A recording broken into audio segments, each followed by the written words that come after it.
हरे कृष्णा। आज हम सब श्रीमद् भगवद गीता के 11वें अध्याय का 41वां और 42वां श्लोक चर्चा करेंगे। कल हम सब ने 40वां श्लोक श्रवण किया था और अभी तक हमने जो श्रवण किया उसमें यही देखा है कि अर्जुन भगवान के विश्व रूप को, विराट रूप का दर्शन करते हैं और भगवान के उस ऐश्वर्यमय रूप को देख करके उसका वर्णन करते हैं। और जब उसका वर्णन करते हैं तब वो उसको देख करके काफी भयभीत भी हो जाते हैं।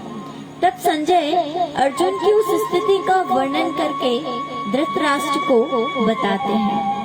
इसके पश्चात भगवान श्री कृष्ण अर्जुन को युद्ध करने के लिए उत्साहित करते हुए दिखते हैं।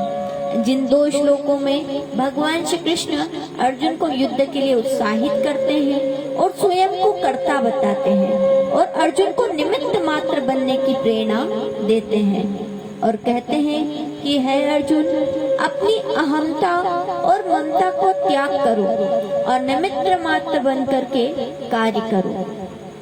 तो जैसा कि हम सब जानते हैं, दोग्धा गोपाल नंदन, भगवान श्री कृष्ण तो गायों को दूहने वाले बन करके, और वो गायों को दूह करके, जिस प्रकार से एक गोपालक गाय को दूह करके उसका जो दूध है वो किसको पिलाता है, अपने बछड़े को जो है एक निमित्त कारण बना करके, और सारा का सारा दूध अपने प्रेमियों को, अपने बच्चों को दे देता है। उसी प्रकार से भगवान श्री कृष्ण ने अर्जुन को पार्थो वत्स सुधीर भोक्ता, जो अर्जुन है उन्हें तो एक बछड़ा बनाया है, एक निमित्त मात्र बनाया है, जिससे शास्त्रों का समस्त ज्ञान, इन वेदों का समस्त ज्ञान हम सब तक पहुंच सके और हम सब इस ज्ञान को ग्रहण कर अनुग्रहित हो सके।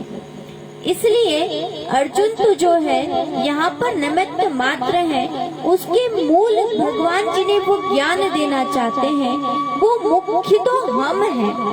तो भगवान हम सबसे भी यही कहना चाहेंगे।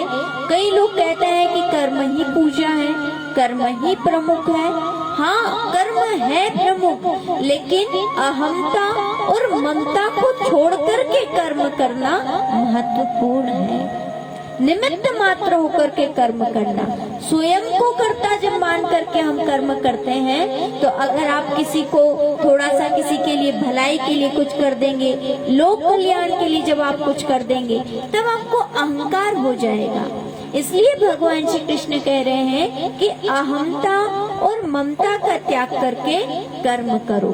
तो केवल अर्जुन तो निमित्त मात्र है, साथ में भगवान शिक्षा तो हम सबको ही दे रहे हैं कि हम सबको निमित्त बन करके कार्य करना चाहिए, कि भगवान हमारे द्वारा सब कुछ करवा रहे हैं और हम तो केवल भगवान की कृपा से, गुरु की कृपा से ही सारा कार्य कर रहे हैं। भगवान की कृपा है जिससे हम सब कुछ कर पा रहे हैं। इसी भाव से हमें कर्म करना चाहिए, अहंकार का त्याग करके और ममता का त्याग करके। जब हम अहंकार का त्याग करके काम करेंगे तब हमारे हृदय में परम संतुष्टि होगी, और जब हम ममता का जब तक त्याग नहीं करेंगे तब तक हम लोक कल्याण के लिए कार्य नहीं कर सकते। हम सोचे परमार्थ के लिए काम करें, तब हम परमार्थ के लिए तब तक कार्य नहीं कर सकते जब तक कि हमारा स्वार्थ न छूटे, और स्वार्थ कब तक नहीं छूटेगा, जब तक कि हमारे अंदर की ममता खत्म नहीं हो जाती। इसलिए भगवान श्री कृष्ण कहते हैं कि हे अर्जुन, तू अहंता और ममता का त्याग कर, और अहंता और ममता का त्याग करके निमित्त मात्र बन करके अपने स्वधर्म का पालन कर, अपने कर्तव्य का पालन कर। जब अर्जुन ने भगवान श्री कृष्ण के ये वचन सुने, तब अर्जुन भगवान की उस अविनाशी महिमा को जानते हुए, भगवान के उस अविनाशी तत्वतः विश्व रूप को, ऐश्वर्यमय रूप को देखकर भगवान की स्तुति करते हैं और बार बार भगवान को नमस्कार करते हैं। तो भगवान को इस तरह से अर्जुन नमस्कार कर रहे हैं, जैसा कि हम सब ने देखा कि अर्जुन तो भगवान को बार बार नमस्कार नमस्कार कर रहे हैं। कहते हैं कि आप ही वायु हैं, आप ही अग्नि हैं, आप ही शशांक हैं, आप ही प्रपितामह ब्रह्मा के भी पिता हैं, आप ही सब कुछ हैं। इस तरह से प्रणाम करते हैं। इसके पश्चात आज हम देखने वाले हैं कि अर्जुन यहाँ पर भगवान के प्रति जो कोई भी अपराध हुए हैं, जितने भी अपराध भगवान के प्रति किए हैं, क्योंकि हर जगह वो ईश्वर तत्व है, अब जब उनके अभाव और प्रभाव सारी चीजों को, उनके गुणों को जब देख लिया है, जब सर्वत्र परमात्मा की उपस्थिति का उन्हें पता चल चुका है, जब भगवान की अविनाशी महिमा का उन्हें ज्ञान हो चुका है, फिर भी अर्जुन कहते हैं कि पूर्ण रूप से मैं अपने आपके प्रभाव को नहीं जान सका हूँ और नहीं जान सकता हूँ, लेकिन जितना मैंने आपका प्रभाव देखा है उतना मैंने उसका वर्णन किया है और मैं आपको जो है प्रणाम करता हूँ। तो हमने देखा कि कल अर्जुन आगे से, पीछे से, दाएं बाएं सर्वत्र सभी ओर से भगवान को प्रणाम कर रहे थे।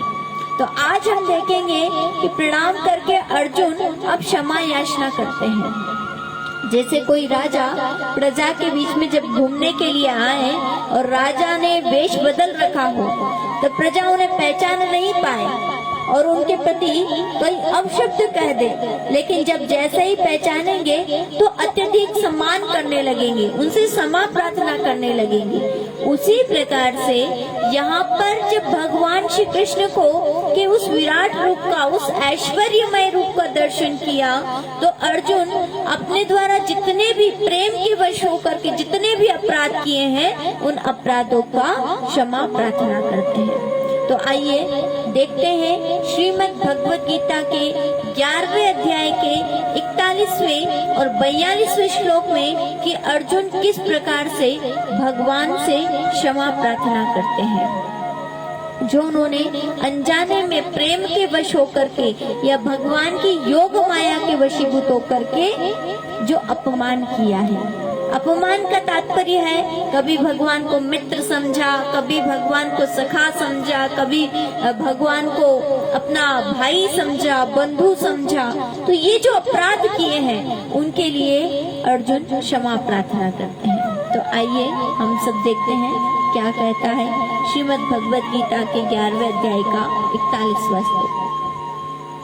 सखेति मत्वा प्रसभं यदुक्तं हे कृष्ण हे यादव हे सखेति अजानता महिमानं तवेदं मया प्रमादात् प्रणयेन वापि मया प्रमादात्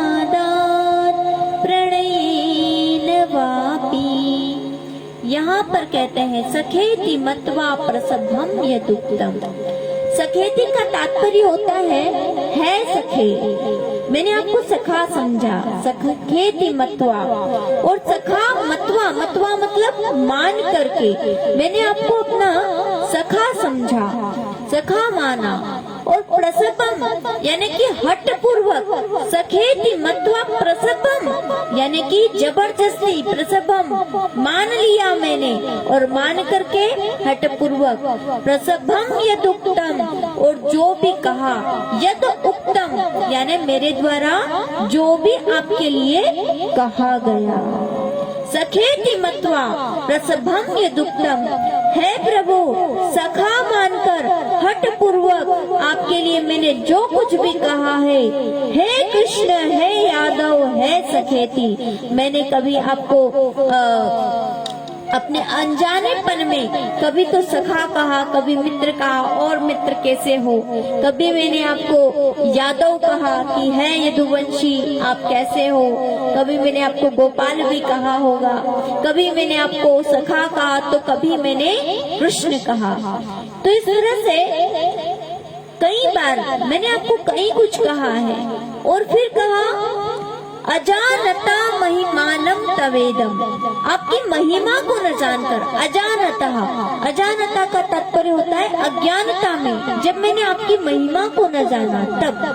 अजानता महिमा मानम तवेदम, आपकी महिमा को न जानकर, तब एदम, हे प्रभु मैंने तब आपकी इस तरह से, आपकी माया से, माया प्रमादित प्रणयेन वापी, आपकी जो माया है उसकी वशीभूत हो करके और आपकी महिमा को न जान करके मैंने कई बार प्रमाद में, हास्य में, विनोद में और कई तरीके से आपको कुछ कुछ कहा है। प्रमादात प्रणयेन वापी, आपको जो मन में विचार आया, कभी कृष्ण कहा, कभी यदुवंशी कहा, कभी सखा कहा, इस प्रकार से मैंने आपको कहा है।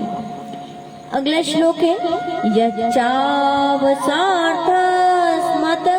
सत्क्रतोसी विहार संयासन भोजनेषु एकोत्व अथवाप्यच्युत तत समक्षम तत क्षमाये त्वमहं प्रमेयम्।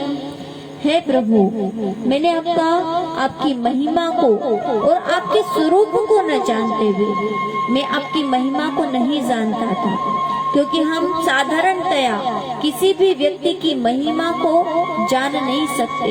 किसी व्यक्ति की महिमा को नहीं जान सकते तो भगवान की महिमा को कब समझ सकते हैं। तो अर्जुन कह रहे हैं कि प्रभु मैंने आपकी महिमा को और आपके स्वरूप को न जानकर, आपके प्रति हुए हैं न जानते हुए, मेरे सखा है ऐसा मानकर मैंने प्रमाद से अथवा प्रेम से हठ पूर्वक बिना सोचे समझे हे कृष्ण, हे यादव, हे सखे, इस प्रकार जो कुछ कहा है, और हे अच्युत, जो भी चलते फिरते हंसते बोलते खाते पीते जो भी मैंने आपके प्रति अपराध किया है, उनके लिए मैं आपसे क्षमा प्रार्थना करता हूँ। यही बात तब भी आती है, यही बात भागवत महापुराण में भी आती है कि जब अर्जुन भगवान श्री कृष्ण की द्वारिका नगरी से लौटते हैं और भगवान इस धराधाम को छोड़ करके चले जाते हैं, अंतर ध्यान हो जाते हैं, और अंतिम समय में जब अर्जुन से मिलते हैं और अर्जुन भगवान को छोड़ करके विरह में आते हैं वापस, तब युधिष्ठिर उनकी स्थिति को देख करके पूछते हैं कि तुम्हें क्या हुआ है, तुम्हारी ऐसी स्थिति क्यों हुई है। तब वो कहते हैं कि जिन श्री कृष्ण ने हमारी हर क्षण हर पल जिन्होंने हमारी रक्षा की थी, वो भगवान श्री कृष्ण आज हमें छोड़ करके चले गए। जो हमारे सखा बनकर आए, जो हमारे प्रेमी बन करके आए और जिन्होंने हमारी पग पग पर रक्षा की है, वो श्री कृष्ण आज हमें छोड़ करके चले गए। और जब से वो श्री कृष्ण छोड़ करके चले गए हैं, मेरा ये गांडीव धनुष होते हुए भी मैं निष्फल हो गया हूँ, निष्बल हो गया हूँ। मानो मेरा बल, समस्त बल चला गया है, मेरे अंदर कोई बल ना बचा, मेरे अंदर कोई सामर्थ्य ना बचा, मेरे अंदर कोई शक्ति ना बची। क्योंकि जब मैं भगवान की पत्नियों को और बाकी द्वारिका वासियों को लेकर के आ रहा था, तब एक गोप ने ही मुझे हरा दिया।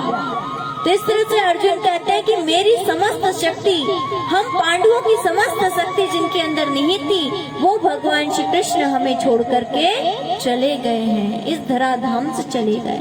उन्हें बहुत ज्यादा कष्ट होता है। साथ ही साथ वो हर एक समय का, जिस जिस समय भगवान श्री कृष्ण ने उन पांडवों की, उन प्रेमी भक्तों की रक्षा की थी, वो प्रत्येक समय को याद करते हैं और उस प्रत्येक समय को याद करते हुए कहते हैं कि किस प्रकार से एक बार दुर्वासा ऋषि भोजन करने के लिए आए थे। दुर्योधन ने भेजा था। दुर्योधन के यहाँ दुर्वासा ऋषि जब गए तो दुर्योधन ने खूब आव भगत की। तो दुर्वासा ऋषि ने पूछा कि क्या चाहते हो, क्या दे दूं मैं तुम्हें। तो बोले मेरे जो पांडव भाई हैं वो भी आपका दर्शन चाहते हैं और वो चाहते हैं कि आप उनके यहाँ भोजन करें, तो आप उनकी अभिलाषा को पूर्ण कर दें, यही मैं चाहता हूँ। दुर्वासा ऋषि अपने समस्त ऋषियों के साथ में, सभी शिष्यों के साथ में पांडवों के यहाँ आ गए। सब कथा जानते हैं। और जब पांडवों के यहाँ आ गए, पांडवों के यहाँ सबने भोजन कर लिया था द्रौपदी के पास अक्षय पात्र था, जिसमें से अगर द्रौपदी भोजन कर ले उसके बाद भोजन नहीं प्राप्त हो सकता था। तो सबके बाद में द्रौपदी जी भोजन करती थी, और जब द्रौपदी ने भी भोजन कर लिया, अब पात्र में कुछ भी नहीं बचा, अब पात्र में से नहीं निकल सकता। अक्षय पात्र से तभी तक निकलता था जब तक द्रौपदी भोजन न करे। लेकिन आज सब भोजन कर चुके थे। द्वार पर दुर्वासा ऋषि आए, देख करके पांडव घबरा गए कि ऋषि अब क्रोधित हो जाएंगे, अब हम क्या कर सकते हैं, ऋषि तो बहुत क्रोधित हो जाएंगे, अब हमारी रक्षा कौन करेगा। तो सर्व रक्षक, सर्व हितकारी, दीन बंधु जो परमात्मा है और भगवान को द्रौपदी ने याद किया।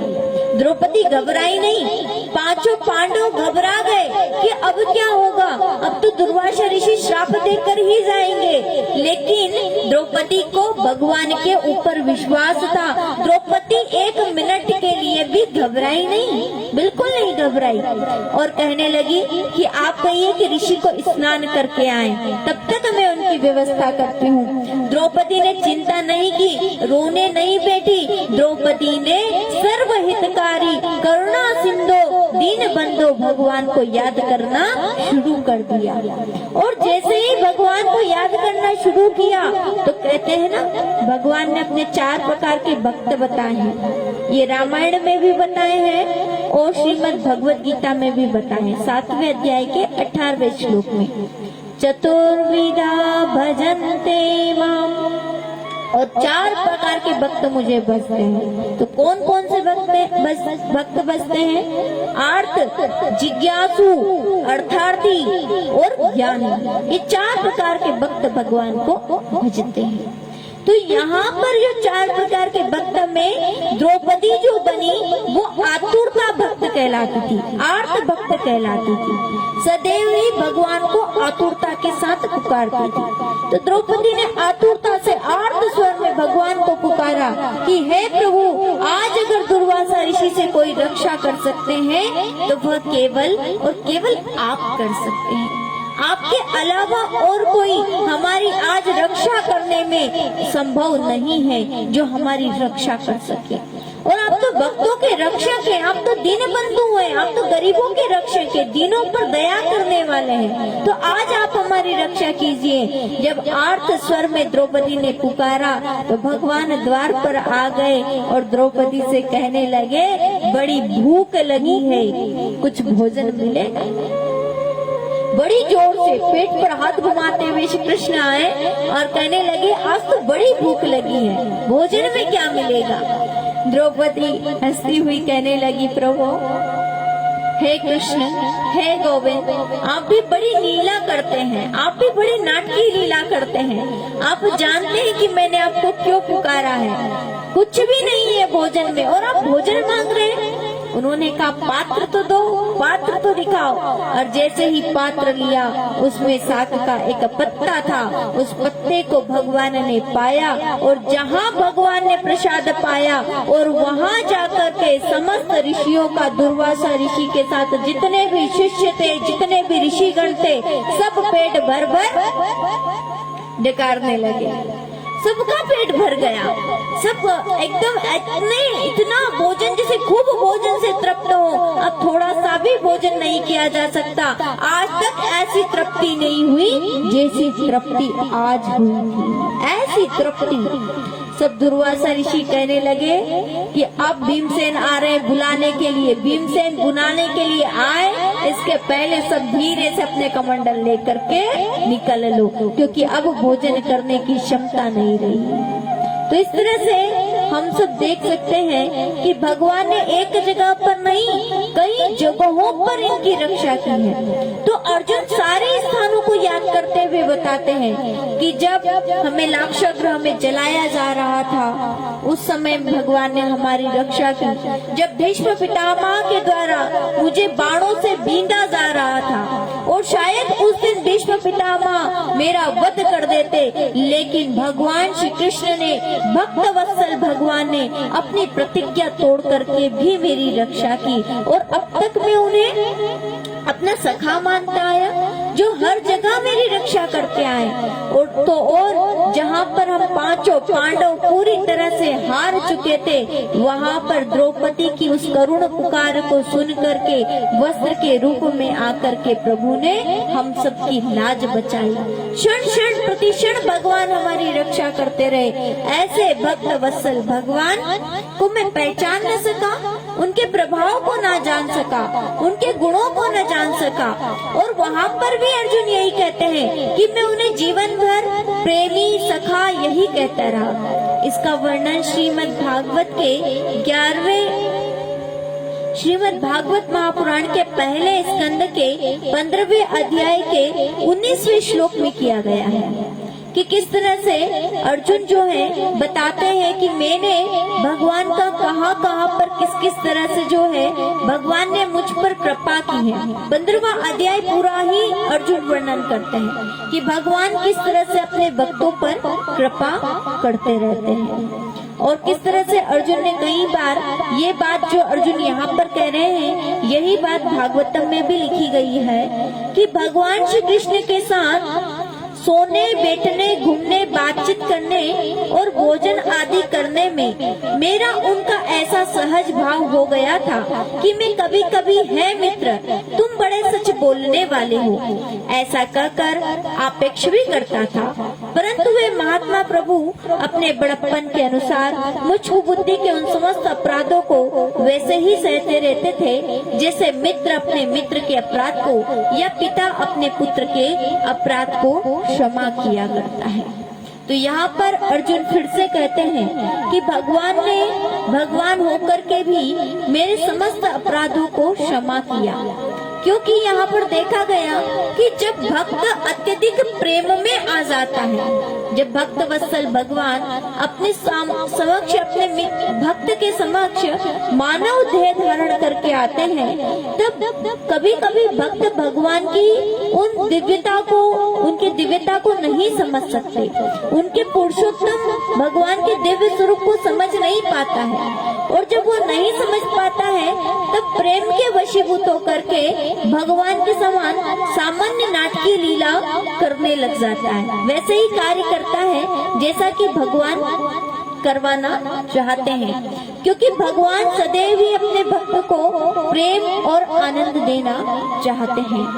इसलिए यहाँ पर अर्जुन भी कहते हैं कि मैंने प्रेम के वशीभूत होकर के भगवान की माया में आकर के मायामयोयम आपकी माया में आकर के आपके प्रभाव और गुण को न जान सका। और जब मैंने आपके प्रभाव और गुण को नहीं जाना तब कई बार आपका अपराध किया है। कब कब अपराध किया है? सोते हुए, बैठते हुए, बोलते हुए, खाते हुए, पीते हुए। हे प्रभु, कई बार मुझसे आपका अपराध हुआ है, तो हे प्रभु उसके लिए मैं आपसे क्षमा चाहता हूँ। यहाँ पर कहते हैं यच्चावहा सार्थमसत्क्रतोऽसि विहार संयासन भोजनेषु एको अथा पिच्युत तथा समक्षम तथा क्षमाये त्वमहं प्रमेयम्। यच्चावहासार्थ यानी कि कई बार हंसी मजाक में मसत्कृतोषि मैंने कई बार आपका हंसी मजाक में अपराध किया है। कृतोषि मैंने अपराध किया है। और विहार संयासन भोजनेषु कब कब किया है? विहार करते समय, घूमते समय, बैठते समय, विहार सैया सोते समय, भोजन करते समय, एको अथवा पिच्युत ततः समक्षम। और हे प्रभु, इस कई बार साथियों के बीच में, भक्तों के बीच में कई बार मैंने आपका अपराध किया है, लेकिन हे प्रभु आप अपने भक्तों के अपराधों को क्षमा करते हैं। जिस प्रकार से एक पिता अपने पुत्र के अपराधों को क्षमा करते हैं, उसी प्रकार से हे प्रभु आप भी मेरे अपराधों को क्षमा करो। इस प्रकार से अर्जुन जो है भगवान से अपने अपराधों के लिए क्षमा प्रार्थना करते हैं। इसके पश्चात अब हम कल देखेंगे कि भगवान को भगवान से अपराधों की क्षमा प्रार्थना के पश्चात अर्जुन कल अब कहेंगे कि प्रभु अगर मैं क्षमा करने योग्य हूँ तो क्षमा करो, मैं आपके प्रभाव को जान सकूं, मैं आपके इस दिव्य लीलामय स्वरूप का दर्शन किया है। और अब वो यही कहेंगे कि हे प्रभु आप अपने इस विराट स्वरूप को वापस वैसा ही स्वरूप धारण कर लो जिसको देख करके मुझे आनंद और प्रेम की अनुभूति हो। इस प्रकार से अर्जुन भगवान श्री कृष्ण से प्रार्थना करते हैं। हम सबको भी चाहिए कि हम निरंतर भगवान से यही प्रार्थना कर सकें कि हे प्रभु हम भी आपके वैसे ही भक्ति, क्योंकि यहाँ पर अर्जुन ने प्रेम के वशीभूत होकर कैसा किया था। जब भक्त अत्यधिक प्रेम में होता है, प्रेम की उस स्थिति में पहुँच जाता है, भक्ति की उस स्थिति में पहुँच जाता है जहाँ भगवान से संबंध जोड़ लेता है। और जब कोई भक्त भगवान से संबंध जोड़ लेता है तो वह भगवान को भी कई बार ताने भी मारता है, कई बार कटाक्ष भी करता है। जैसे गोपियों का प्रेम था, गोपियां कभी भगवान को ताना भी मारती थी। उस भौरे को देख करके भी कहती हैं कि हे भौरे तुम भी काले हो, वो भी काला है, शायद तुम उसी के सिखाए हुए हो। तो कई बार भगवान को गाली भी देती थी प्रेम के वशीभूत होकर के। तो जब प्रेम की उस पराकाष्ठा की स्थिति में भक्त पहुंचता है तो भगवान से भी प्रेम की भाषा बोलने लगता है। और प्रेम में शब्दों का जो है आदान प्रदान होता है, तो उसमें कटाक्ष भी होते हैं। और यही प्रेम की, भक्त और भगवान की प्रेम की पराकाष्ठा है। और यही भक्ति की पराकाष्ठा है जो भगवान अपने भक्तों पर अनुग्रह करके ही उन्हें प्रदान करते हैं। तो हम सब भी भगवान से यही प्रार्थना करें कि हमारा भी भगवान श्री कृष्ण के चरणों में इतना प्रेम हो कि हम उन्हें किसी न किसी रूप में उनसे संबंध जोड़ सके। और संबंध जोड़ करके वही प्रेम जो कि उनके भक्तों को, प्रिय भक्तों को प्राप्त हुआ, वही प्रेम हम भी भगवान श्री कृष्ण का प्राप्त कर सके, भगवान श्री कृष्ण की सेवा कर सके और उनके चरणों का आश्रय ले सके। उनके गुण और प्रभाव को तत्वतः तो कोई नहीं जान सकता, लेकिन थोड़ा बहुत उनके प्रभाव को हम सब जान सके। आइए हम सब मिलकर के इसी प्रार्थना के साथ हरे कृष्ण महामंत्र का जाप करते हैं। हरे कृष्ण कृष्ण कृष्ण हरे हरे, हरे राम राम राम हरे हरे। हरे कृष्ण कृष्ण कृष्ण हरे हरे, हरे राम राम राम हरे हरे। हरे कृष्ण कृष्ण कृष्ण हरे हरे, हरे राम राम राम हरे हरे। हरे कृष्णा। आप सभी भक्त वृंद का बहुत बहुत धन्यवाद, आभार। हरे कृष्णा।